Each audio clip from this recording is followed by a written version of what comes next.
I can't believe it. You look so much like someone I used to know. This is crazy." That was all Maxfield Harrington could whisper, the man whose name alone made the most dangerous men in Chicago fall silent when he saw the little boy sitting alone in the corner of that orphanage, drawing quietly with crayons. The boy's dark hair fell across his forehead, his green eyes locked on the paper with a focus that sent chills down Max's spine. Because those eyes, that face, the way he tilted his head when he was thinking they didn't belong to a stranger. They belonged to a woman he had loved and lost 8 years ago. A woman who had vanished from his life carrying a secret he never knew about. And when the boy looked up and told him the name of his toy, the most powerful man in the city felt the ground disappear beneath his feet. Before we begin, please note that this story explores themes of family, redemption, and second chances. It is meant to inspire reflection and empathy. If you're not ready for an emotional ride, you may want to take a deep breath before continuing. Maxfield Harrington pulled his glossy black Rolls-Royce Phantom to a stop in front of the gate of St. Francis Orphanage in Chicago's Little Village neighborhood. It was a chilly Tuesday morning in June of 2024, at 9 o'clock in the morning. Pax Mercer, Max's right-hand man and chief bodyguard for 15 years, sat in the driver's seat. 2 other guards rode in the black SUV behind them. Max glanced into the rearview mirror and said curtly, "It's an orphanage, not a negotiation. Wait outside." Pax nodded without a word, but his eyes still swept up and down the street with the habit of a man who'd spent his entire life in the shadows. The only purpose of this trip was to hand over a check for $50,000 and take a few good-looking photos for Harrington Holdings' media department. The company had just been criticized by the press over a controversial urban development project, and a generous donation to orphans would be the perfect medicine for its public image. That was all. No more, no less. Max stepped out of the car, spine straight in a perfectly tailored black 3-piece suit, the faint scar on his left eyebrow, a souvenir from the days when nobody knew his name, flashed briefly under the sun. He walked with the stride of a man who owned everything he passed, his sharp, cold gaze sweeping the area before he headed for the gate. In Chicago's underworld, they called him the Phantom, not because he stayed hidden, but because anyone who stood against him disappeared. This morning, before coming here, Max had eaten breakfast alone in his penthouse on the Gold Coast. An 8-seat table held only a single plate and a cup of black coffee. The apartment was so quiet he could hear the steady tick of the Swiss clock on the wall. He'd been living like this for 8 years, since the day Vivian vanished from his life without a single goodbye. No one sat across from him. No one asked how his day was. He had everything money could buy, and nothing money couldn't buy. St. Francis Orphanage was an old, pale yellow building, its walls blotched with damp stains and its iron gate rusted with age. But the front yard was carefully tended, bright with flowers of every color and a small garden where a few children played under the watch of a nun. Their clear laughter carried through the morning air. It was a world completely unlike Max's. The receptionist, a middle-aged woman with thick-framed glasses, smiled when she saw him. "Good morning. You must be Mr. Harrington. Sister Agnes is expecting you. Please follow me." They walked through narrow hallways, the walls covered with children's drawings and photographs of smiling faces. The scent of disinfectant mixed with the faint aroma of home-cooked food drifting through the air. Everything here was so simple it was almost rough-edged, nothing like Max's office in the Loop, with its sweeping view of the Chicago skyline, its sleek modern interiors, and the meeting room hidden behind a false wall that very few people even knew existed. Sister Agnes, a small nun of about 60 with kind eyes, welcomed him into an office that was plain but neatly kept. "Mr. Harrington, what a blessing to have you here. Your donation will make such a difference in these children's lives." "It's my pleasure to support your work, sister," Max replied in a polite but distant voice, handing over the check. "I'd like to see the facilities if possible." "Of course. Let me show you around." They passed the kitchen where volunteers were preparing lunch, the sleeping quarters with simple but clean bunk beds, the classroom where a teacher was explaining math to a group of children of many different ages. Max asked a few courteous questions, but his mind was elsewhere. He just wanted to finish the tour as quickly as he could. His phone vibrated lightly in his jacket pocket. Max flicked his eyes over Pax's message. "Holloway is moving on the south side. Meeting tonight." He locked the screen and slid the phone back into his pocket. The underworld never stopped turning, even when he was standing in the middle of an orphanage. Sister Agnes stopped in front of a door, painted a soft pale blue, and turned to him with a warm smile. "And this is our recreation room." Max pushed open the pale blue door and stepped inside. Then he froze. The boy was still sitting there, alone in the corner of the room, head bent over a sheet of white paper, with crayons scattered around him. Max swallowed hard, forcing himself to steady his breathing, and walked closer. He crouched beside the small table, low enough to be level with the boy's eyes. The drawing on the paper showed a simple house, with a red roof, yellow windows, and in front of the door, a long-haired woman holding the hand of a little boy. "Hi there. That's a really nice drawing. You like to draw, don't you?" The boy glanced at Max for a brief moment, then gave a small nod, but he didn't speak. Max looked to the side of the table, where an old toy robot sat, its paint faded, one arm broken. "Cool robot. What's his name?" The boy looked at the robot, then back at Max. "His name is Max, like the hero in a story my mom used to tell me." It felt as if someone had driven a fist straight into Max's chest. Vivian. She'd used to call him my dark hero on nights they lay together, teasing him that he pretended to be hard as stone. But inside, he was softer than anyone. He drew in a slow, deep breath and kept his face unreadable. "That's a great name. Your mom must have told good stories." The boy nodded, his eyes still fixed on the drawing. Max asked again, his voice gentler now. "Do you remember your mom?" The boy stopped moving the crayon. For the first time, he lifted his head and looked straight into Max's eyes with those clear green eyes. "A little. She used to sing me to sleep and tell me stories about a hero who was strong but had a sad heart." Max almost lost control. Every word the boy said cut cleanly into memories he'd buried for 8 years. But the instinct of a man who'd spent his whole life in the underworld wouldn't let him show weakness in front of anyone, not even a 7-year-old child. He forced the emotion down and kept his voice steady. "She sounds like an amazing person." Max stood and turned to Sister Agnes, who was waiting by the door. "Sister, may I have a word with you in private?" "Of course." They went back to her office. Max closed the door and went straight to the point. "I need to know everything about how that boy ended up here." Sister Agnes opened a case file folder. Rowan was brought in by the police 2 years ago, when he was 5. His mother passed away in a car accident. There were no known relatives. The documents only listed the mother's name, Vivian Caldwell. No information about the father, Vivian Caldwell. Max repeated the name inside his head. It was her. He was absolutely certain. "May I see his birth certificate?" Sister Agnes hesitated for a moment, but something in Max's eyes made her decide to trust him. She pulled out another sheet of paper. The birth certificate clearly stated, "Born on the 15th of March, 2017. Father, unknown." Max calculated in his head. The time of conception matched perfectly with the stretch of time when he and Vivian had been together. "Sister, I need to take a DNA test. I believe Rowan is my son." The nun looked at him, her eyes wide with shock and a fragile spark of hope. "If that's true, it would be a blessing beyond words. Rowan always asks about his father. I always tell him his dad must be out there somewhere, just waiting for the right moment to find him." "How do I proceed legally?" Max asked. "We'll need to contact family court. If the DNA confirms paternity and you pass the necessary evaluations, you can file for custody." Max nodded with crisp certainty. "I'll get everything started today, but please, don't say anything to Rowan yet. I don't want to give him false hope. I understand perfectly. It'll be our secret for now." Before he left the orphanage, Max went back to the recreation room. Rowan was still drawing, but the picture had changed. Beside the woman and the little boy in front of the house, there was now a tall man standing on the right, his hand resting on the boy's shoulder. "Can I see?" Max asked, crouching again. "It's my family," Rowan said simply. "Mommy, me, and my dad who I haven't found yet." Max felt his throat tighten. He had to gather every ounce of control so his voice wouldn't shake when he asked the next question. "Can I come visit you again?" Rowan looked at him and tilted his head.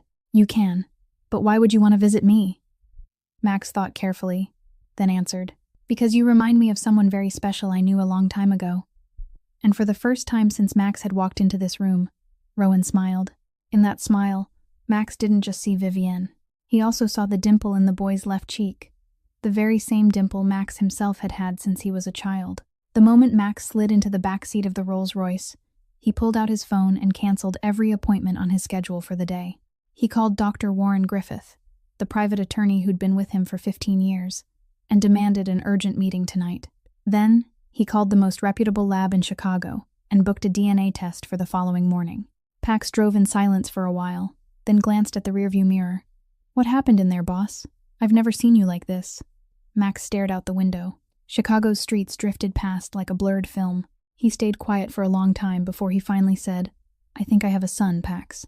Pax didn't ask a single follow-up question. He just nodded and kept his eyes on the road. After 15 years at Max's side, he'd learned there were moments when Max needed loyalty more than questions. That night, Max returned to his penthouse on the Gold Coast, the 2,500-square-foot apartment, with its high ceilings, artwork on the walls, leather and oak interiors. Everything so expensive it was almost absurd. But tonight, it all felt emptier than it ever had. Max poured himself a whiskey and stood by the glass wall, looking out over Chicago's skyline. The city's lights spread below like a glowing carpet. This city feared him. The most powerful men bowed their heads when they heard his name. But not a single person among those millions out there was waiting for him to come home. He controlled nearly half of Chicago. Yet he couldn't control the loneliness that ate at him every night in an apartment too large for one man. He set the whiskey down and went into the bedroom. Behind the closet, in a corner no one knew about, there was a small wooden trunk. Max opened it. Inside were the keepsakes from his love affair with Vivienne. Photographs, a few handwritten letters, a silk scarf that still carried a faint trace of the perfume she used to wear. He lifted one photo, taken of the two of them in a cozy restaurant in Aspen. Vivienne was laughing brightly, brown hair falling loose over her shoulders, and her hand rested discreetly on her belly. She'd been pregnant in that picture, and he hadn't noticed. Max remembered the last night before Vivienne disappeared. He'd been in his office at the penthouse, the door left slightly ajar. The phone rang and he answered. It was a business call, but not the kind of business Vivienne knew about. Max's voice was cold, sharp, issuing orders to someone on the other end in the language of a man who decided who lived and who didn't. It was the voice of a man Vivienne had never met. He didn't know she was standing just outside the door. He didn't know she'd heard everything. And he didn't know that in her womb at that moment was their child. Vivienne left the next morning. Not a letter, not a message, not a single explanation. She vanished as if she'd never existed. Max had looked for her. He'd used every resource, every connection, every channel a man like him could use. But Vivienne didn't want to be found, and eventually he stopped. He'd thought respecting her decision was the right thing to do. It was the biggest mistake of his life. Max stared at the photograph for a long time.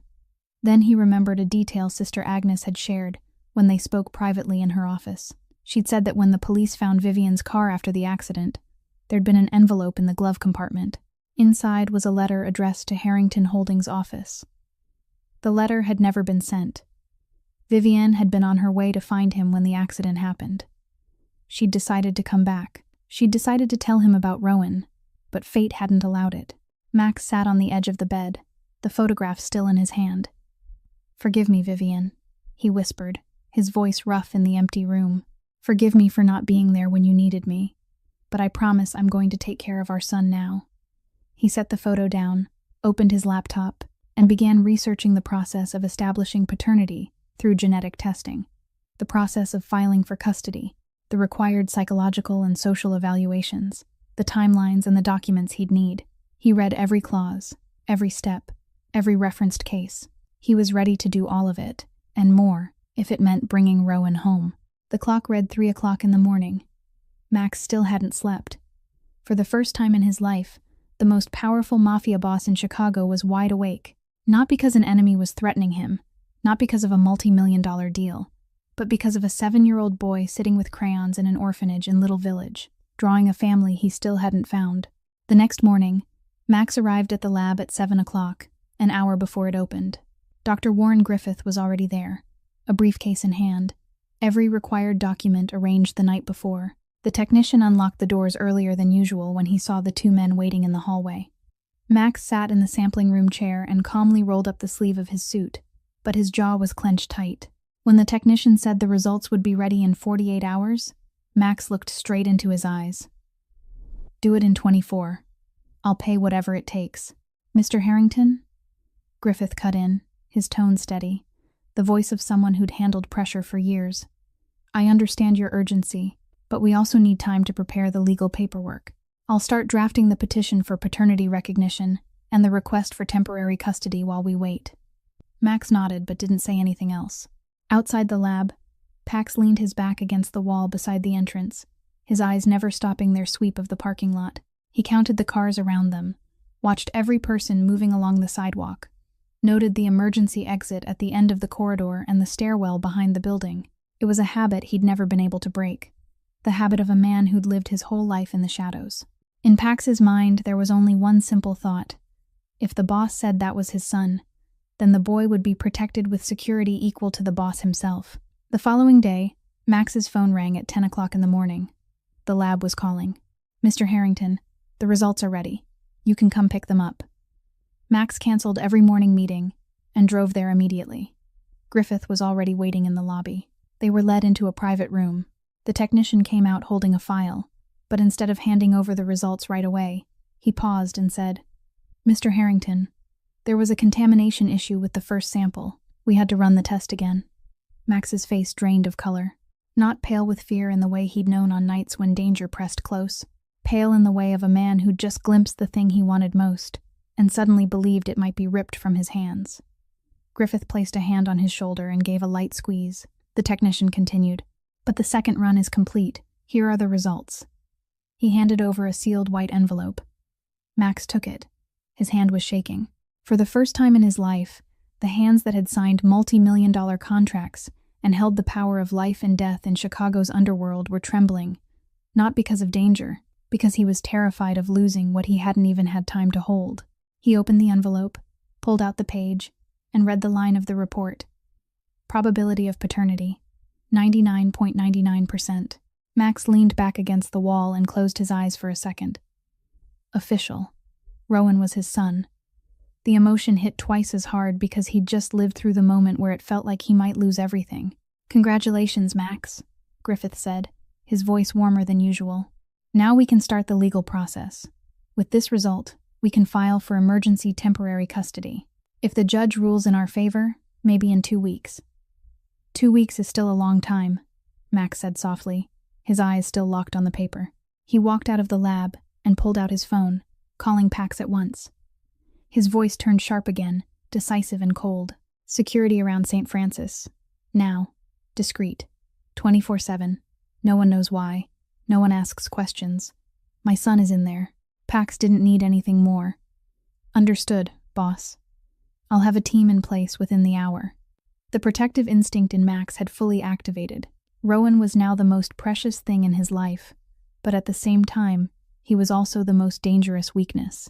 In Max's world, having someone you loved meant having something to lose, and having something to lose meant giving an enemy a place to strike. That afternoon, Max went to St. Francis Orphanage with the test results in his hand. He asked to speak with Sister Agnes privately.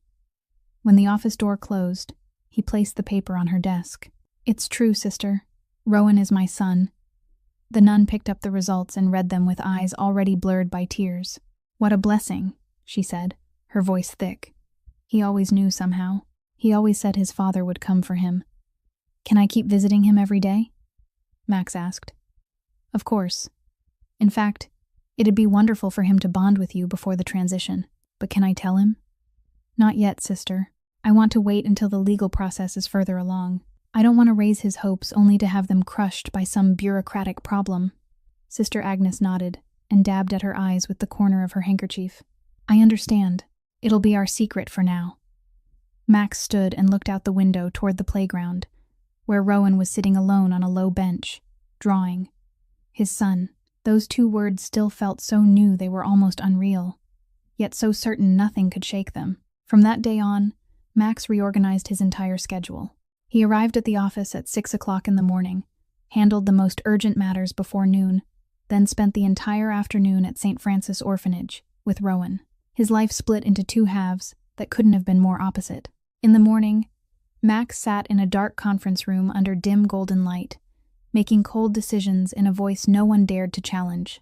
In the afternoon, that same man sat flat on the tiled floor of the recreation room, holding a blue crayon and coloring in the sky of the castle drawing Rowan was finishing. They played together, drew together, did homework together. Max quickly discovered that Rowan wasn't an ordinary child. The boy read and wrote far better than most 9-year-olds. He loved math and could solve problems that most kids his age still couldn't even understand. His imagination was astonishingly rich, always inventing adventure stories about knights and castles in the clouds. "Why do you come to see me every day?" Rowan asked one Thursday afternoon, as they sat side by side on the floor. "Because I really enjoy your company," Max said. "You make me happy." Rowan tilted his head, studying him with those green eyes. "You're different from other adults who come here." "Different how?" "They talk to me like I'm a baby. They use silly voices and say things like, 'Oh, how cute.' You talk to me like I'm a real person." Max smiled. "Because you're smart, and because I respect you." "What does respect mean?" Rowan asked, looking up with genuine curiosity. "It's treating someone the way they deserve, with care, with attention, and by considering what they think and feel." Rowan went quiet for a moment, then nodded slowly. "My mom respected me too. She always asked my opinion on things, even when I was tiny. She'd say, 'What do you think, Rowan?' even when I was too little to answer properly." Every time Rowan mentioned his mother, Max felt an arrow go straight through his chest, but he didn't avoid those conversations. He knew Rowan needed to talk about Vivienne, and he needed to listen. On another afternoon, when they were sitting outside in the yard, under the shade of a maple tree, Rowan suddenly asked, "Did you really know my mom?" Max chose his words carefully. "Yes, I did. She was the sweetest, most caring person I've ever met in my life." "Why didn't you stay together?" Max looked down at his hands. The hands that had once held Vivienne's in Chicago winter nights, that had once smoothed her hair when she fell asleep against his shoulder. "Sometimes adults make mistakes, Rowan, and by the time I realized I'd made mine, it was already too late to fix it. But do you miss her?" "Every single day." Rowan told Max more small fragments of memory about Vivienne. She used to make pancakes on Saturday mornings and always added extra blueberries on top. She liked to hum softly while she washed dishes. She had the habit of reading before bed and always kept the nightlight on because she was afraid of the dark. Every detail matched Max's memories perfectly. Every sentence a quiet confirmation that this boy truly was his son, a living piece of Vivienne he'd thought he'd lost forever. The days passed. They played with robots, built puzzles, drew pictures. Max listened as Rowan talked about his friends at the orphanage, about the math teacher he liked, about the books he'd read. He sat through every story, long or short, with steady patience, and Rowan slowly opened up to him in a way he hadn't with anyone else since his mother died. That afternoon, when Max stood to leave, Rowan suddenly grabbed his hand. Not a light hold, a tight grip with both small hands, as if he was afraid that if he let go, Max would vanish the way every other adult in his life had. "I don't want you to leave," Rowan said, his voice small but shaking in a way that was impossible to miss. Max dropped to one knee, so he was eye level with the boy. He rested a hand on Rowan's shoulder and looked straight into those green eyes. "I'll always come back, Rowan. Every single day. I promise you that." Rowan stared at him for a long time, as if weighing whether he should believe him. Then he gave a small nod and let go. Max walked out into the yard, where Pax was waiting, leaning against the iron gate. But Pax wasn't looking at Max. His eyes were fixed on the recreation room window. A few minutes earlier, through that glass, Pax had seen something he'd never imagined he'd witness. Max Harrington, the man the entire Chicago underworld feared, the phantom whose name could make even the toughest men lower their heads, sitting flat on the tiled floor of an orphanage, holding out his arm so a 7-year-old boy could draw on his skin with crayons. And Max was smiling. Pax turned his face away and looked out at the quiet street. A brief smile flickered across the hard, familiar lines of his face, a smile no one had seen in 15 years.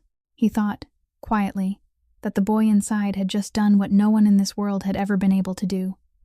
He'd made the phantom smile. That night, Max called Griffith from his private office in the penthouse. "My apartment isn't suitable for a child. I need a house." Griffith replied that he could renovate the current penthouse to make it appropriate, that moving wasn't legally necessary. But Max had already decided. "No, I want a real home. A house with a backyard, his own room, a place where he can actually be a kid, not a penthouse in the sky where he can't even touch the grass." The next day, Max started house hunting. In 3 days, He toured 15 properties in the best parts of Chicago. From sprawling mansions in Winnetka to luxurious condos in Streeterville, nothing made him stop. Until he walked into a 3-story townhouse on a quiet street in Lincoln Park. The home had a generous backyard with a green lawn, a small pool just right for kids, a cozy library on the second floor, and a room on the top level overlooking the crown of an old maple tree that Max knew instantly would be Rowan's room. He bought the house with cash that same day and hired an interior designer who specialized in children's spaces. "I want something adventurous but warm," Max told her, "like the castles he draws. Not over the top, but magical. The kind of room a 7-year-old boy would walk into and feel like he stepped inside his own imagination. You have 2 weeks to get everything ready. It's for my son. He's coming to live with me." The designer nodded and got to work immediately. Rowan's room slowly took shape. Navy-painted walls with subtle golden details. A captain's bed with wooden rails. Bookshelves running along the wall packed with children's books and adventure stories. A desk by the window stocked with crayons, drawing paper, and every school supply anyone could think of. And a warm reading nook with soft pillows piled into a small nest under gentle yellow light. But Max wasn't only thinking about comfort. He had the most advanced security system money could buy installed. Surveillance cameras covered every corner outside the house, motion sensors on the doors and every window, an alarm system linked directly to Pax's phone, and a hidden safe room behind a bookcase on the second floor, built strong enough to withstand anything. Pax personally checked the entire neighborhood. He walked every alley, noted every entrance and exit, watched the neighbors' routines, and placed discreet guards on a 24/7 rotation. "No one gets near this house without my knowing," Pax told Max when he gave his report. Max nodded. It was the bare minimum. But on the afternoon of the 3rd day after buying the house, as Max had just left St. Francis Orphanage after spending the afternoon playing with Rowan, Pax drove with a heavier silence than usual. Max noticed immediately. "What is it?" Pax glanced in the rearview mirror, then said, "We've got eyes on us, boss. Holloway's people." Max's expression didn't change. "How long?" "They've been watching the orphanage for 2 days. 2 cars. 4 men. They rotate shifts, but I recognize 2 of them. Trent Holloway's crew. Trent Holloway." The name dropped the temperature in the car by a few degrees. Holloway was Max's biggest rival in Chicago's underworld, the only one still bold enough to challenge the Phantom's territory. And now he was curious about why Max kept showing up at an orphanage. "Don't touch them yet," Max said, calm, his voice cold as steel. "Let them watch. I want to know exactly how much Holloway knows before I move." Pax nodded. He understood. In this world, moving too fast was the quickest way to expose a weakness, and now Max had a weakness he'd never had before. That night, Max stood in the room that would become Rowan's. The walls were painted, the bed assembled, the bookshelves still being built. He looked out the window, where streetlights shone through the leaves of the old maple tree. This was the price of the life he'd chosen. Loving someone meant turning them into a target. Wanting to protect someone meant admitting there was something an enemy could aim at. Vivian had understood that before he did. She'd seen the truth behind the glamour and decided to run to protect the child she was carrying. She'd been right to be afraid. But this time would be different. Max clenched his hands, staring into the darkness beyond the glass. Holloway could watch all he wanted. But if he dared take one more step toward Rowan, he'd understand why people called Max the Phantom. This time, Max wouldn't let history repeat itself.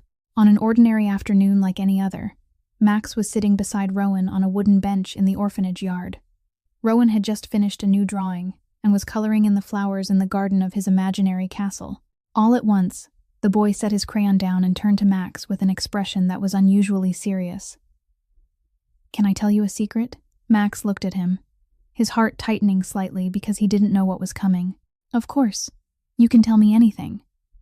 Rowan lowered his head, turning a red crayon over and over in his fingers as if he was gathering enough courage. Then he spoke, his voice small but clear. "I pretend that you're my dad when I'm alone in my room at night. I make believe that you live here with me and that we have breakfast together every morning. And when the other kids ask about my dad, I tell them he comes to visit me every single day." Max felt his breath stop. The boy hadn't said anything sad. He'd said the sweetest thing and the most heartbreaking thing Max had ever heard in his life. "And what is that like?" Max asked, trying to keep his voice normal even as his throat tightened. Really good, Rowan said, his eyes lighting up. You help me brush my teeth in the morning. You tell me adventure stories before bed. And every night you give me a goodnight fist bump instead of a kiss because that's what cool dads do. The boy looked down, his small shoulders drawing in slightly. I know it's just pretend, but it makes me feel less alone. Max swallowed hard. He looked at Rowan, a 7-year-old child who'd built an imaginary world just to feel loved, and in that world, Max was the father the boy had chosen. He couldn't hide the truth for one more day. Rowan, what if that were true? What if I really was your dad? Rowan lifted his face. His green eyes widened, holding a fragile spark of hope he was trying not to let flare too brightly, afraid it might be extinguished. It would be the best day of my whole entire life. Max drew a deep breath. Rowan, I need to tell you something very important. Do you know about DNA tests? When doctors run tests to see if two people are related? Rowan nodded slowly. I know. The teacher explained that in science class. It's like a special code inside your body that tells you who your family is. That's right. I took one of those tests to see if we are related. Rowan's heart started beating faster. Max could see the small chest rising and falling under the gray t-shirt. And?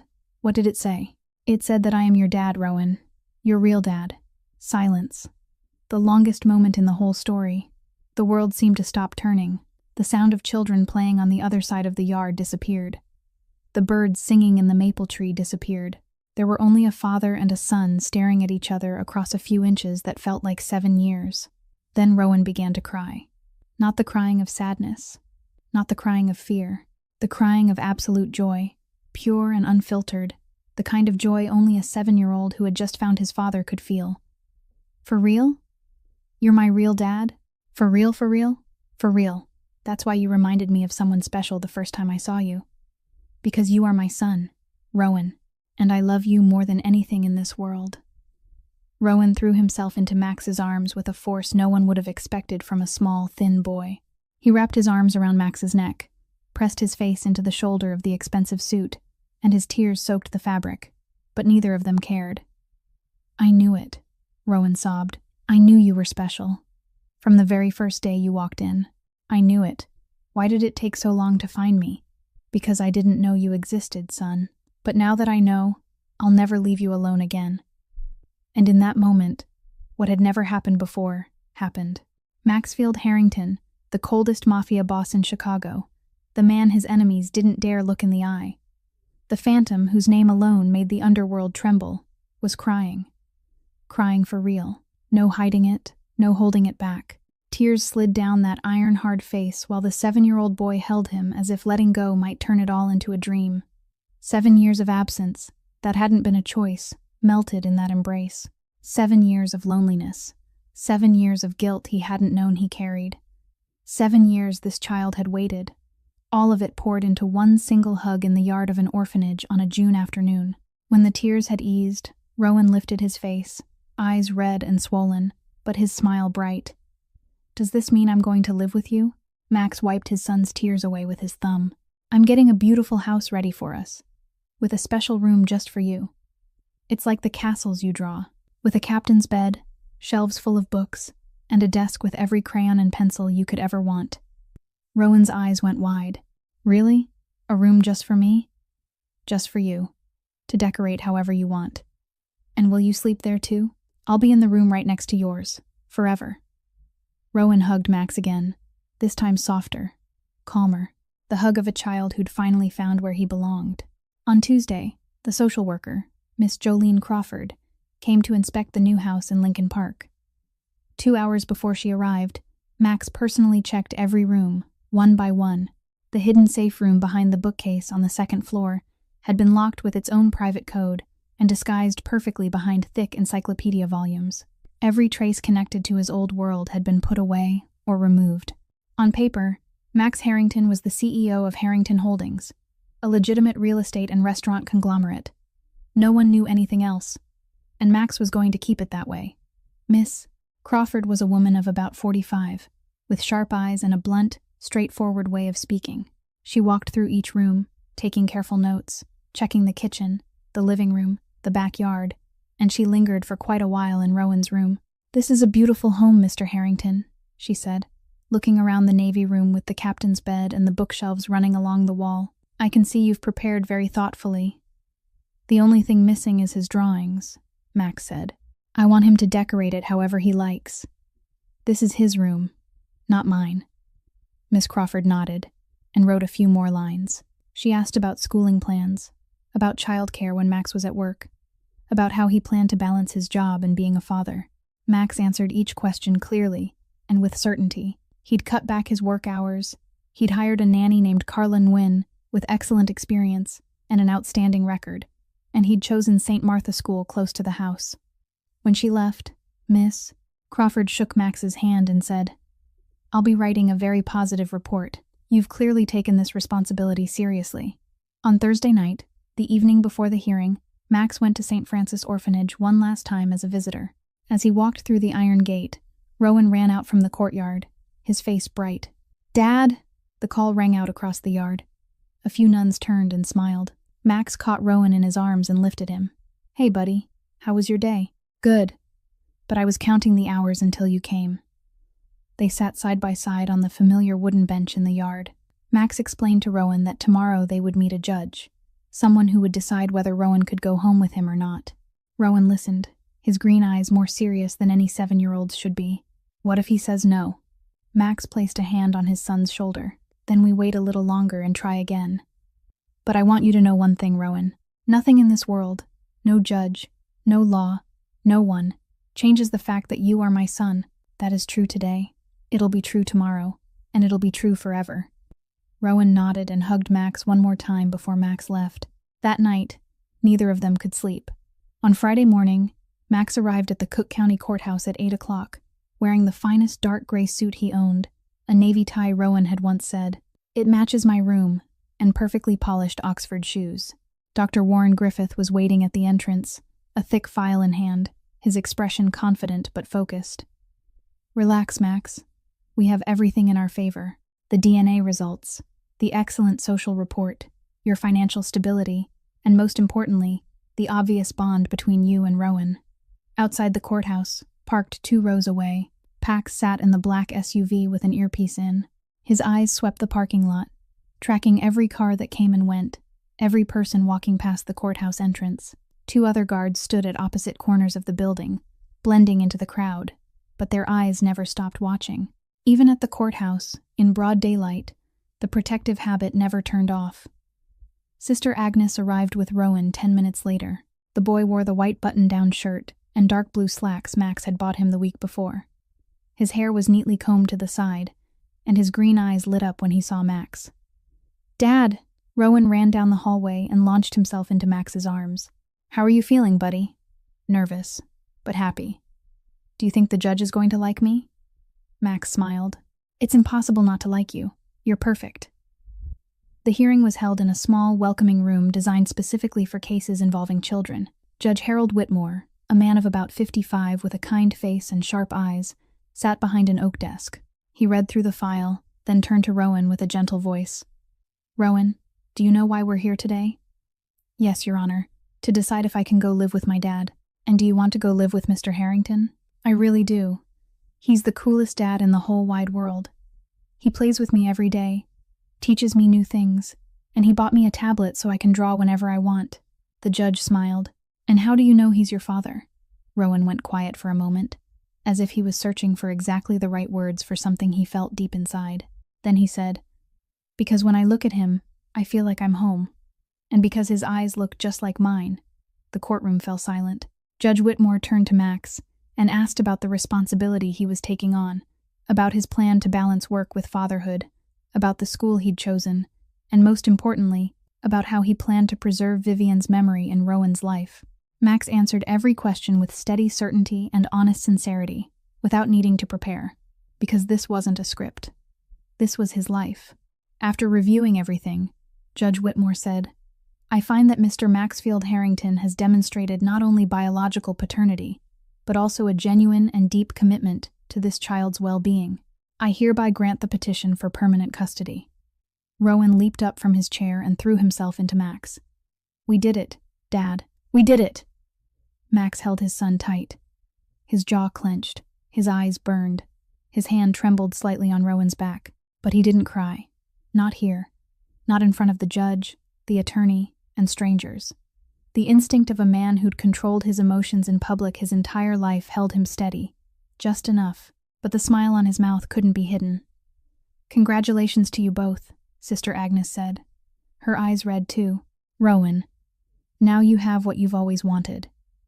7 years of absence that had never been a choice officially ended in that small, welcoming room. On a Friday morning in July, at the Cook County Courthouse, in the city of Chicago. 1 hour after the hearing, Max was already at St. Francis Orphanage to help Rowan pack his things. The small room Rowan had lived in for the last 2 years didn't hold much to take. A few outfits folded neatly into an old backpack. The faded toy robot named Max. A stack of drawings carefully held together with a rubber band, and 3 thin books with worn spines. Max looked at that tiny pile of belongings and felt his chest tighten. "Is that everything?" he asked. Rowan looked around the room one last time, then turned back to Max. "That's really it, but it doesn't matter." "Why not?" "Because now I have the most important thing." "What's the most important thing?" "You, Dad. Now I have you." Sister Agnes stood in the doorway, dabbing at her eyes with the corner of her handkerchief. She hugged Rowan for a long time and whispered something into his ear. Rowan nodded, hugged her once more, then took Max's hand and walked out.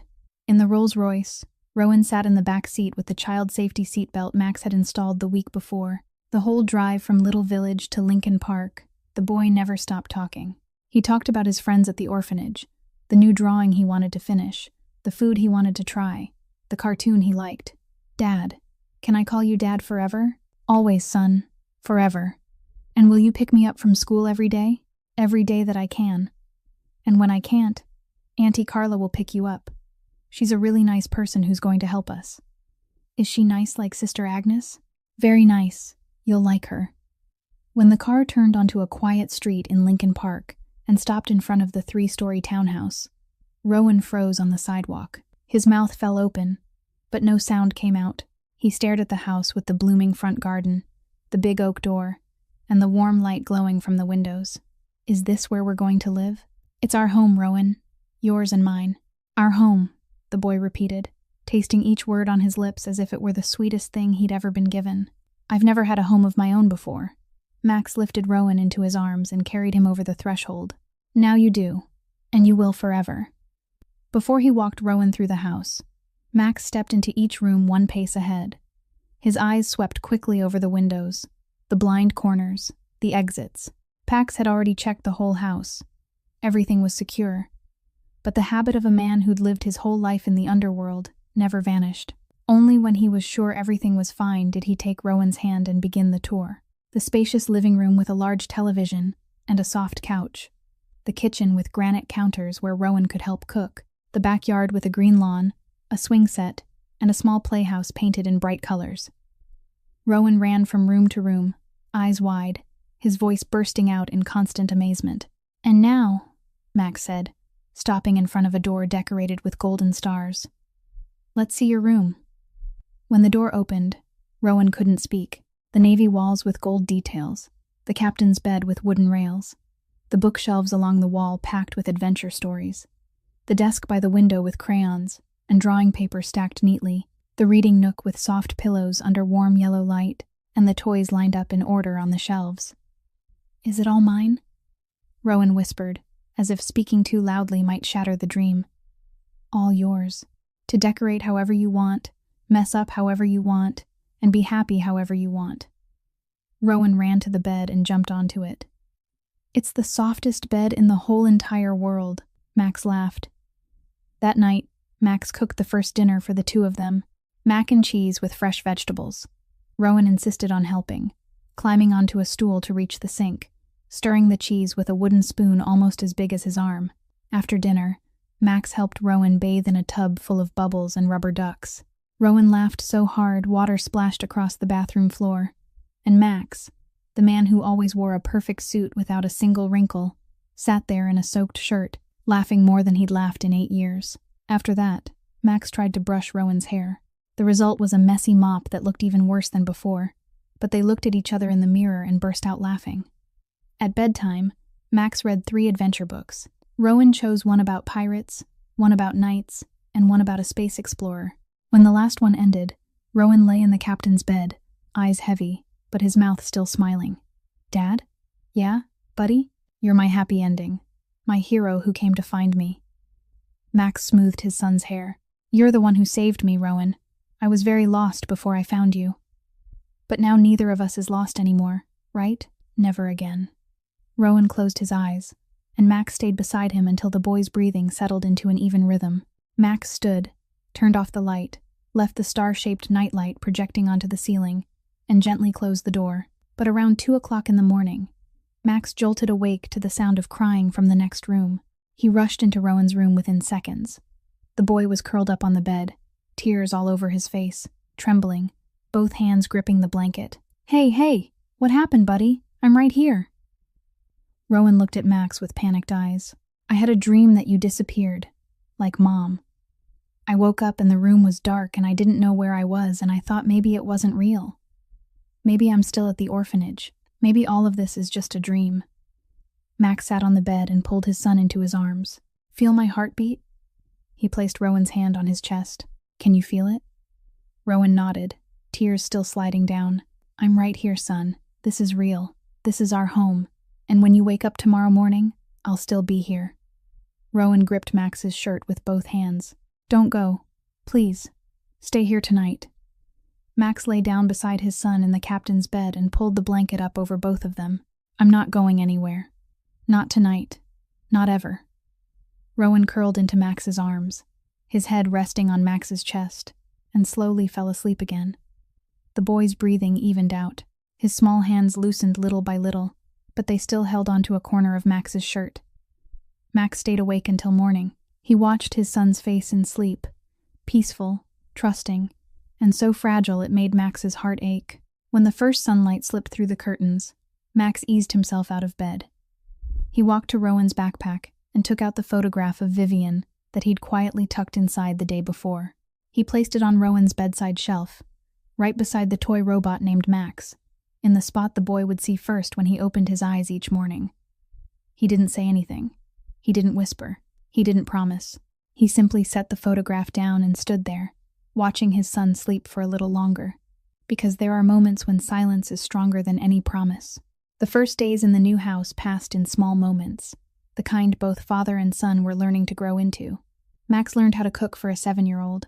Rowan learned how to trust that when he woke up each morning, everything would still be real.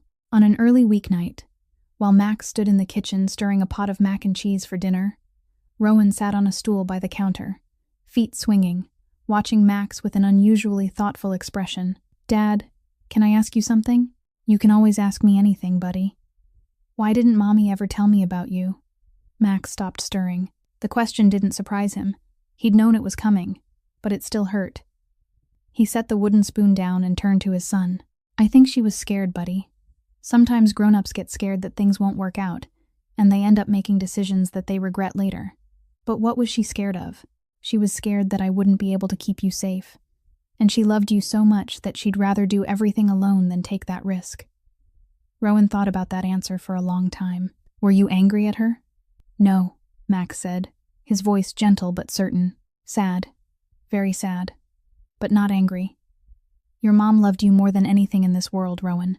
Everything she did because she thought it was best for you.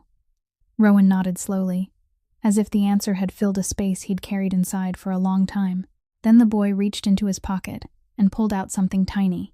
It was a piece of paper folded into quarters, so old it was nearly torn along the creases, the edges yellowed with age. Rowan held it in his small palm and offered it to Max. Mom left this in my jacket pocket. I've kept it since I was really little. I don't understand all the words. Can you read it for me? Max took the paper in both hands. He unfolded it carefully, afraid it might rip. Inside, in handwriting so familiar it made his heart miss a beat, was Vivian's script, slanted, soft, the end of each line faintly shaky, as if she'd written while fighting back tears. When you find him, tell him I'm sorry, and that I never stopped loving him. Max stared at the note. His hands were shaking, the words blurred in front of him. Not because the ink had faded, but because something was rising in his chest, something he had to force down with all his strength. Vivian had written this for Rowan. She'd left it in her son's jacket pocket, in a place the boy would find one day. She'd known that one day Rowan would find his father. She hadn't been running forever. This note, and the letter the police found in her car that had never been mailed, were telling the same story. Vivian had been on her way back, she'd decided, but fate hadn't given her enough time. "What does it say, Dad?" Rowan asked softly. Max swallowed, drew a deep breath, and read it aloud for him. "It says, when you find him, tell him I'm sorry, and that I never stopped loving him. Him means you, right?" "Yes, buddy, it means me. So Mommy wanted me to find you?" "She did. She always did." Max set the note down on the counter with careful hands, then pulled Rowan into his arms. "Your mom was the bravest person I ever knew, Rowan. Don't ever forget that." Rowan wrapped his arms around Max's neck and gave a small nod, and they sat like that for a long while in the quiet kitchen, the mac and cheese simmering gently on the stove, warm yellow light falling over them as if the outside world didn't exist. From that night on, Max and Rowan's life began to form its own rhythm. They woke up at 7 o'clock every morning. Max made pancakes, and Rowan stood beside him, supervising with the stern eyes of a tiny chef. "Dad, you have to put blueberries on top. Mom always put blueberries on top. That's the rule." "I didn't know there were rules for pancakes." "There are, and this is the most important one." Max laughed and sprinkled blueberries on each pancake exactly the way Rowan demanded. It was Rowan's way of keeping his mother alive in daily routines, and Max respected that from the bottom of his heart. After breakfast, Max drove Rowan to St. Martha's School. The principal, Mrs. Pemberton, a warm, understanding woman, promised she'd support Rowan through the transition with everything she had, and Rowan adapted faster than anyone expected. He made friends almost immediately, especially with a boy his age named Jasper, who also loved drawing and had an imagination just as big. "Dad, can I invite Jasper over to play?" Rowan asked on his third day of school. "Of course. Our house is your house, and your friends are always welcome." Every afternoon, Max left the office at 3 o'clock, having handed most responsibilities to his associates, and came home to Rowan, who couldn't wait to tell him about the school day. "Today I learned about volcanoes. Did you know there's a volcano that can shoot lava 800 feet into the air? And I also learned how to do long division. Want me to teach you?" Max loved that excitement. The boy was genuinely curious about everything. He asked smart questions and absorbed knowledge like a sponge. Friday became their special day, their adventure day. They went to the movies, to Millennium Park, to the Lincoln Park Zoo, to the Art Institute, where Rowan stood in front of huge paintings and said that one day his own art would hang here too. On the way home after an afternoon at Navy Pier, Rowan looked out the car window, eyes sparkling with the reflection of the city lights. "Dad, is this our city?" "It sure is, buddy. And there's so much more cool stuff for us to discover." Rowan smiled and rested his head against the glass. "When I grow up, I want to see the whole world with you. Then let's start planning our trips right now." In the weeks that followed, Max began quietly reshaping the power structure he'd built over nearly 2 decades. One by one, pieces of the underground operation were handed off to trusted lieutenants. One by one, ties to the shadow world were cut loose or converted into legitimate business relationships. Max kept Harrington Holdings, the restaurants, the real estate projects, everything that looked clean on paper. The rest, he was letting go, little by little. Pax noticed the change before anyone else did. One morning, when the two of them were in Max's private office in the Loop, Pax watched Max sign the transfer papers for one of the last remaining operations and said, "You're changing, boss." Max didn't look up. "I have a son now, Pax. Everything changes." Pax nodded and didn't say another word. He understood. In their world, having a family meant having a reason to step out, and Max was stepping out. But the underworld wasn't a place that let anyone leave quietly. On a Wednesday afternoon, when Max came home after picking Rowan up from school, he saw a white envelope placed on the front step. No stamp, no return address, only a handwritten line on the front. "For Mr. Harrington. Personal." Max told Rowan to go inside first. "Go put your backpack in your room, buddy. I'll be right in." When the door closed behind Rowan, Max picked up the envelope and opened it. Inside was a photograph.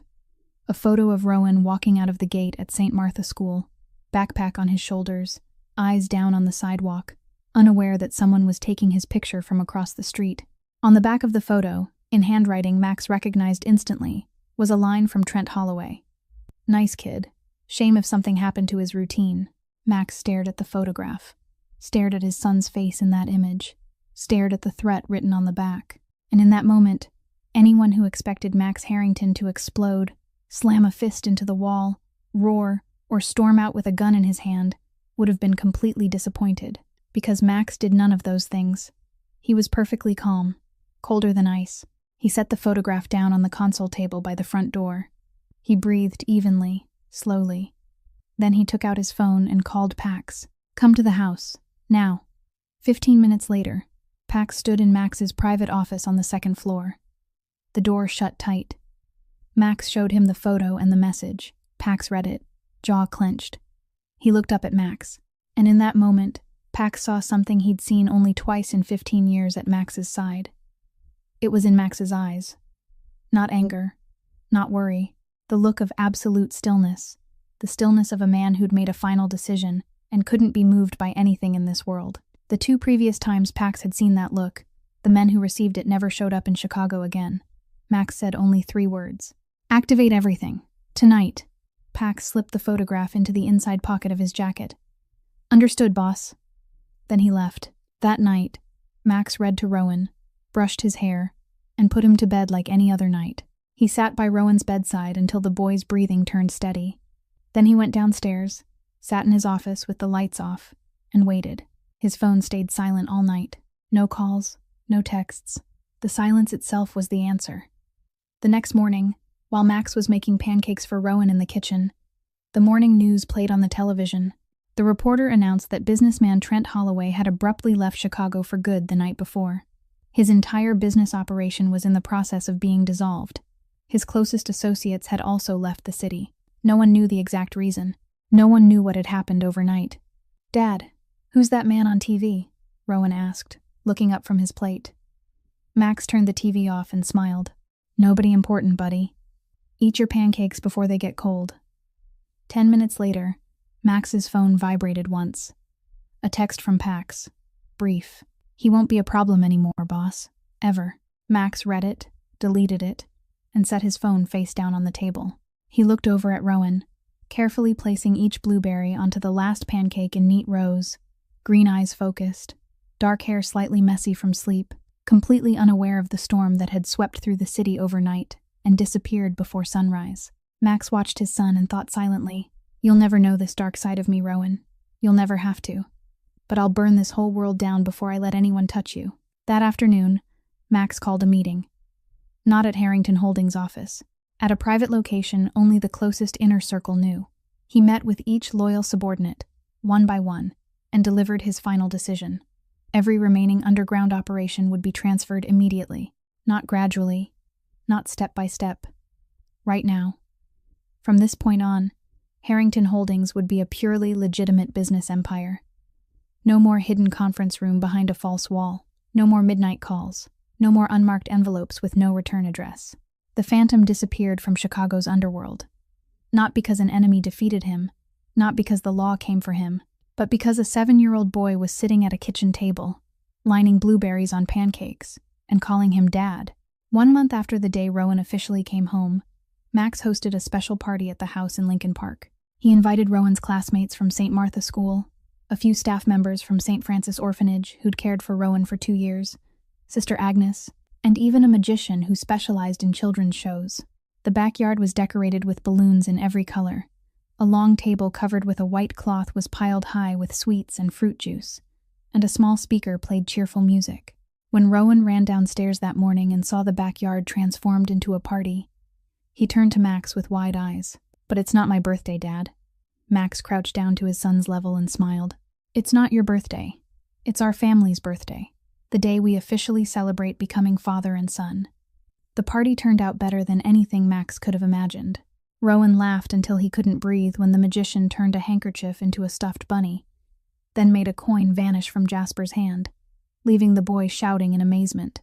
The kids raced across the backyard, played hide-and-seek in the little playhouse, and fought over the swing set, their laughter echoing through the quiet neighborhood. Sister Agnes stood beside Max, watching Rowan play in the middle of his friends. "He's a completely different child," she said. "I've never seen him this happy. He deserves every bit of it, sister.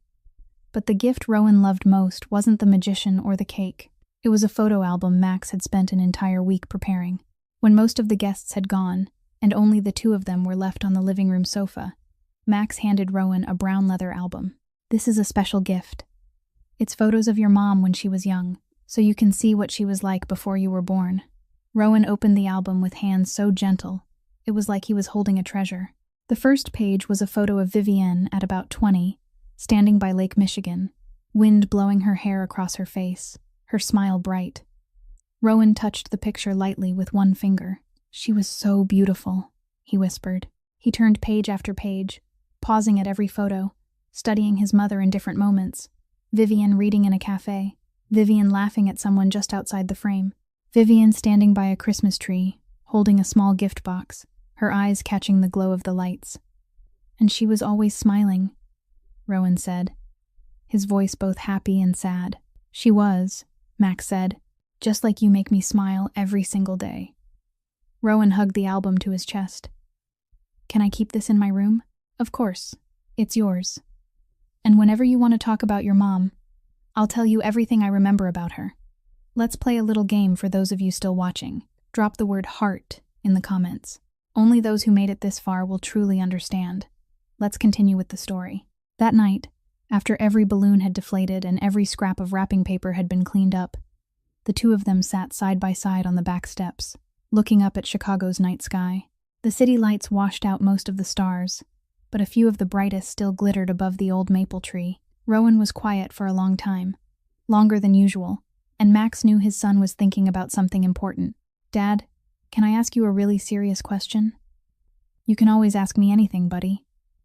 Rowan looked at Max with serious eyes, and for a moment, he seemed much older than 7. Do you regret finding me? Your life changed so much because of me.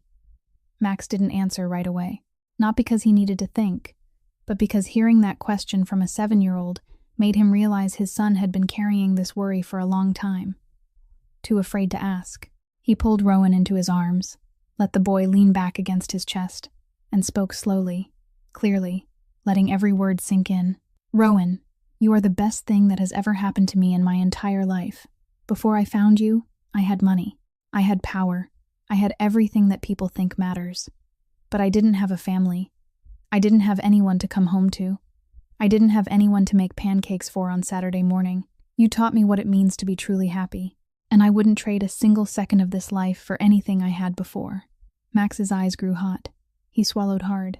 His hand tightened on Rowan's shoulder. But he didn't cry. Not yet. Rowan rested his head against Max's chest, looking up at the sky through the leaves. I learned what happy means too, Dad, he said, his voice light as breath. It's having a dad who really loves me.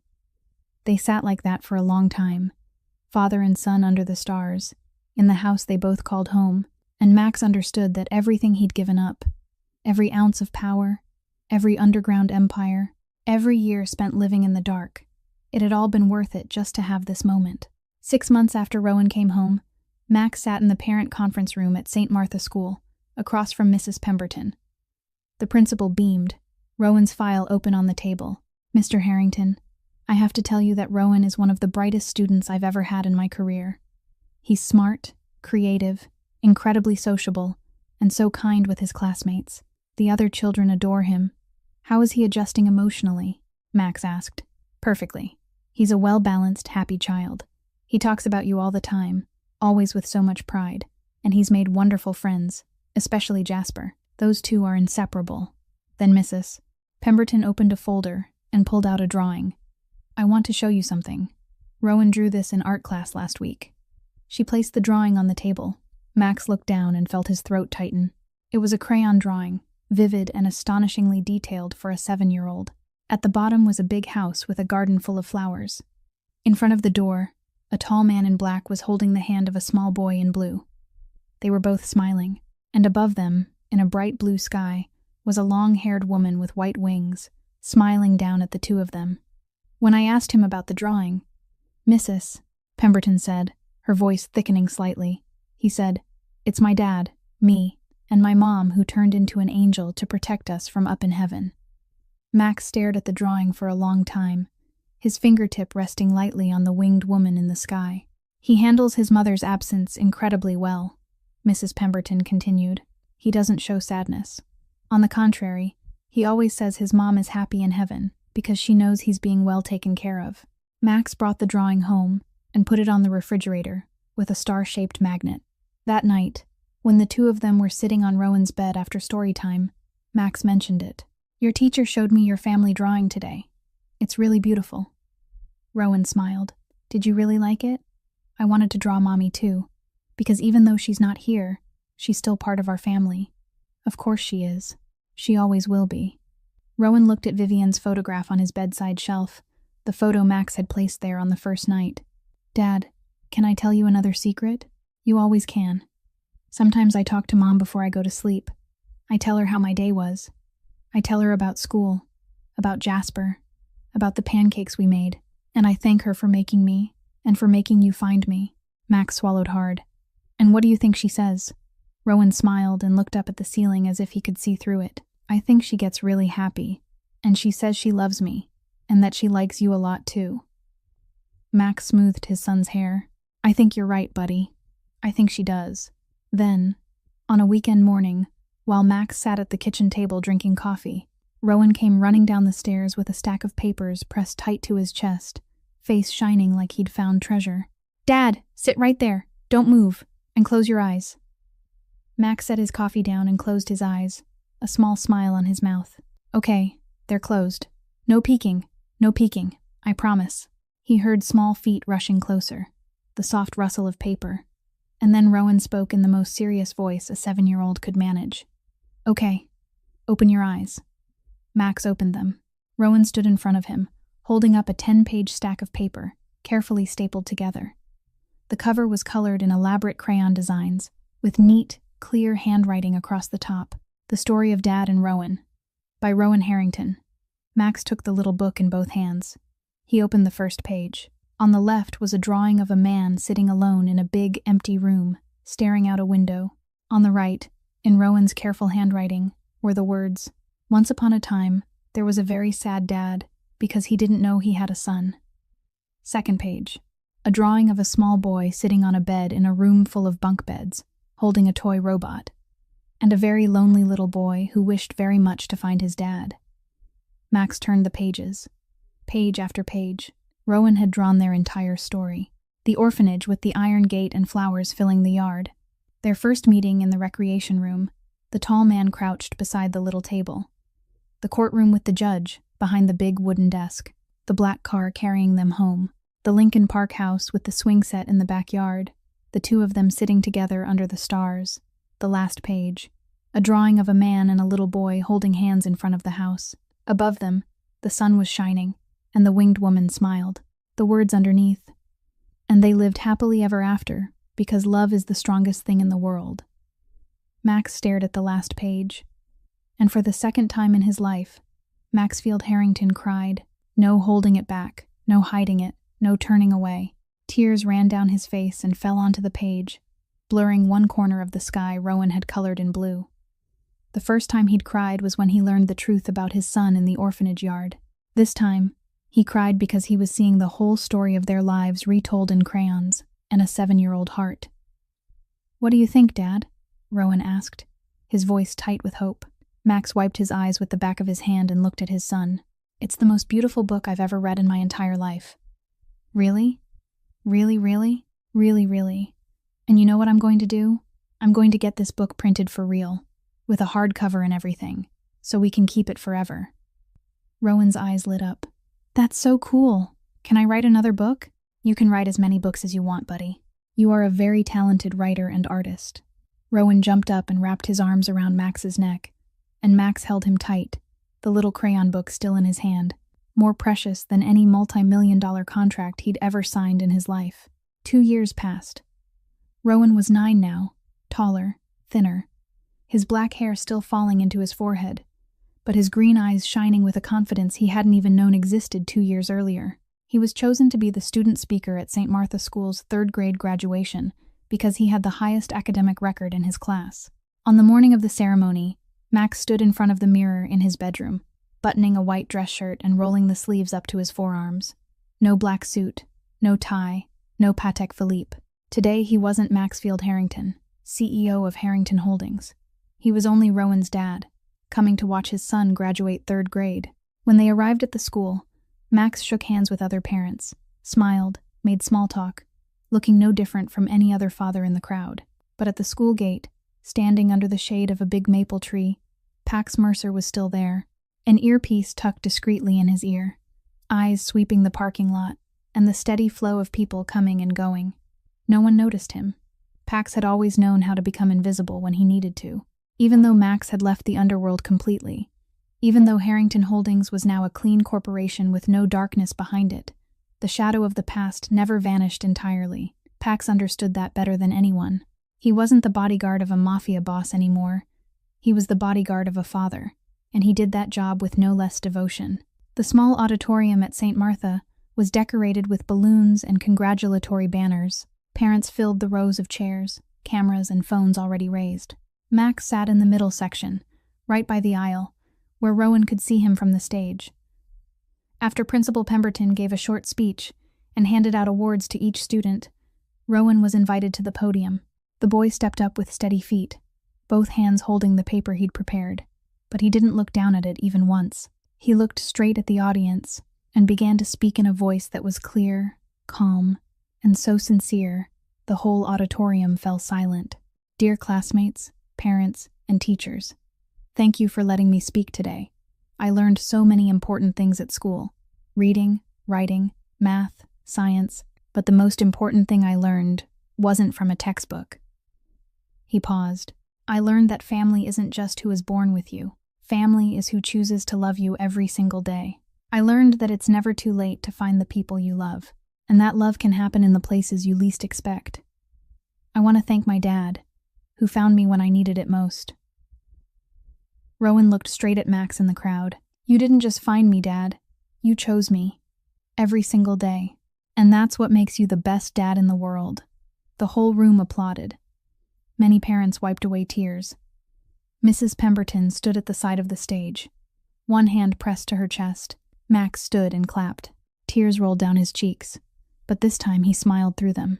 No breaking apart, no choking on emotion, just pride. Pure, absolute pride. After the ceremony, the two of them went for ice cream at the shop they loved most on Clark Street. Rowan ordered a cup with 2 scoops of mint chocolate chip. Max ordered a simple vanilla. They sat by the window, watching people pass on the sidewalk. How does it feel to be done with 3rd grade? Max asked. Happy, but also excited to learn more. I already know what I want to be when I grow up. What do you want to be? I want to be a lawyer who protects kids, so I can help other kids who are still in orphanages find their families, like how Dr. Griffith helped us. Max smiled. That's a beautiful choice, buddy. Rowan lifted another spoonful of ice cream, then suddenly stopped, looking at Max with a different expression. More serious, deeper. Dad, I want to tell you something I've never told anyone. Max set his spoon down. What is it? The night before you came to the orphanage for the very first time, I had a dream. Max stayed quiet, waiting. A woman came to me in the dream. She had green eyes, just like mine, and long brown hair, and she was smiling. She said to me, "He's coming tomorrow. Draw the family." That's it. That's all she said. And when I woke up that morning, I went straight to the art room and started drawing. That's why I was drawing that picture when you walked in. The house, the woman, the little boy, and the empty space where the dad was supposed to be. Max went still. The ice cream spoon in his hand froze in midair. The green eyes, the long brown hair, the smile. Vivian, I never told anyone because I thought they'd say it was just a silly dream, Rowan continued, his voice softer now. But it didn't feel like a dream, Dad. It felt real, like she was really there. Do you think it was Mom? Max looked at his son. A 9-year-old boy with Vivian's eyes was looking back at him, waiting for the answer. And in that moment, Max saw everything with completely new eyes. The drawing in the recreation room that afternoon, the house, the woman, the boy, and the empty space for the father who hadn't arrived yet. Rowan hadn't drawn it by accident. He'd been guided. Max swallowed the lump in his throat and said, his voice rough but steady, I think it was definitely her, buddy. I think your mom has been watching over both of us from the very beginning. And I think she's the one who brought us together." Rowan smiled, the peaceful smile of a child who'd finally received the answer he'd been waiting a long time to hear. "Thank you, Mom," he whispered, looking up at the sky through the ice cream shop window. "Thank you for bringing me my dad." On the 5th anniversary of the day father and son first met, Max woke up at 6 o'clock in the morning and went downstairs to the kitchen before Rowan stirred. He made heart-shaped pancakes, placed blueberries on top according to the rule Rowan had taught him from the very first day, poured a glass of fresh orange juice, and carried the tray up to his son's room. Rowan was 12 now, noticeably taller, his black hair still falling into his forehead, but his face beginning to take on the lines of a teenager. He opened his eyes, looked at the pancake tray, then looked at Max. "What are we celebrating today, Dad?" "The most important day of our lives. The day we found each other. 5 years ago today." Rowan sat up, accepted the tray, and smiled. 5 years already. It feels like yesterday, and it feels like a really long time ago at the same time. "What do you mean?" "It feels like yesterday because I remember every single detail. The crayons, the drawing, the first time you sat down next to me, but it feels like a long time because I can't imagine my life without you anymore." Max sat on the edge of the bed. "Rowan, in these 5 years, you've taught me so much about what really matters in life." "What did I teach you?" "You taught me that success isn't money or power. It's having someone to love. It's having someone who needs you. It's waking up every morning knowing that you matter to somebody, not because of what you own or what you control, but because of who you are."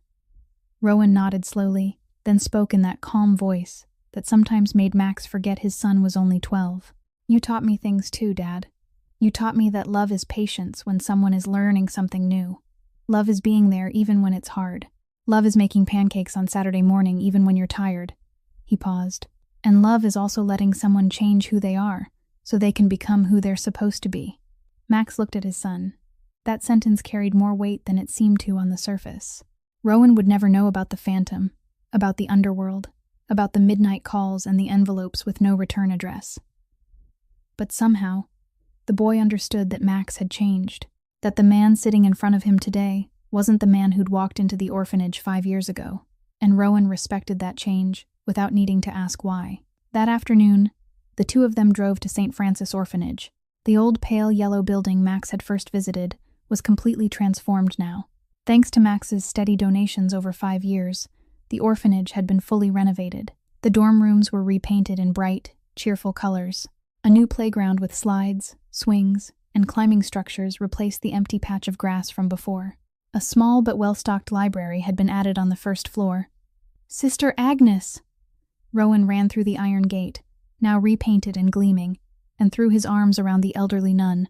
"My dear Rowan," Sister Agnes said, hugging him tight before stepping back to look at him. "Look how you've grown. You're such a fine young man." "I came to show the kids that dreams do come true, sister," Rowan said. "I came to tell them that I found my family, and that they will find theirs too." Rowan spent the whole afternoon playing with the younger children. He told them stories, helped them draw, and patiently sat beside the shyest ones until they smiled. Max watched from a distance, leaning against the gate, looking at his son. Sister Agnes stepped up beside him. "He's special," she said. "He always was, but now he shines in a completely different way. It's love, sister. Love changes everything. And you? How is this journey of fatherhood treating you?" "It's the best journey of my life. Every day I learn something new from him. Every day I become a better person because of him." On the drive home, Rowan sat quietly in the back seat, looking out the window. Max knew his son was thinking, "What's on your mind, buddy? Those little kids back there, they're still waiting for their families. I wish they could all be as happy as I am." Max looked at Rowan in the rearview mirror. "What if we could do something about that?" "What do you mean?" "We could start a foundation. To help orphanages, to support adoptions, to make it easier for kids to find their families. You could be my partner in this." Rowan's eyes lit up. "Really? I could actually help other kids find their moms and dads? We could do it together. You with your ideas, and me with the resources. What should we call it?" Max smiled. "What do you think?" Rowan thought for a moment, watching the sky shift from orange to purple through the car window. Then he said, "Heart Encounters Foundation. Why that name?" Because that's what happened to us, Dad. Our hearts found each other. That night, the two of them sat on the second-floor balcony, looking at Chicago's night sky. Stars glittered above the old maple tree, and the summer wind carried warmth from Lake Michigan. Dad, can I ask you one last question? Always. Do you feel like your life is complete now? Max looked at his son, a 12-year-old boy with Vivian's green eyes and a dimpled smile like his own. The child who'd once sat alone drawing in the corner of an orphanage recreation room was now beside him on their balcony, planning a charitable foundation that would help hundreds of other children find families. More than complete, son. My life is overflowing with love and purpose, and it's all because of you. Rowan rested his head on Max's shoulder. I found not just a father, Dad. I found a best friend, a teacher, a protector, and a partner for life. Partners for life, Max agreed, wrapping an arm around his son. They sat there, father and son, under the Chicago sky, in the house they both called home, knowing there are stories that never truly end. They only keep growing, day by day, hug by hug, pancake morning by pancake morning, starry night by starry night. Max and Rowan's story was one of those, because true love doesn't recognize time, doesn't recognize distance, and always finds a way to bring the hearts that belong together back to each other. And somewhere among the stars, Vivian was smiling, because she knew her son had finally found the home he'd always deserved, and the most feared man in Chicago had finally found something no empire on earth could ever provide, the love of a son. This beautiful story teaches all of us that real love always finds a way to bring the people who belong together back to each other. Sometimes the greatest things in life arrive when we least expect them, and a charity trip that seems ordinary can become the most important encounter of a lifetime. Max discovered that true wealth isn't in a bank account, but in the arms of a son who finally found his father. And Rowan learned that dreams come true when we keep our hearts open and never lose hope. If this story touched your heart, please hit the like button and share it with the people you love, the people who believe in second chances. Subscribe to our channel and turn on notifications so you don't miss any new stories, because every day we bring you inspiring stories about love and family. We'd love to hear how you feel. What did this story make you think about in real life? Do you believe in destiny? Share with us in the comments below, because every heartfelt comment from you is a huge motivation for us to keep creating meaningful content. We wish all of you watching this video good health, a joyful life, and peace every day. Thank you for being with us. Goodbye, and we'll see you in the next video.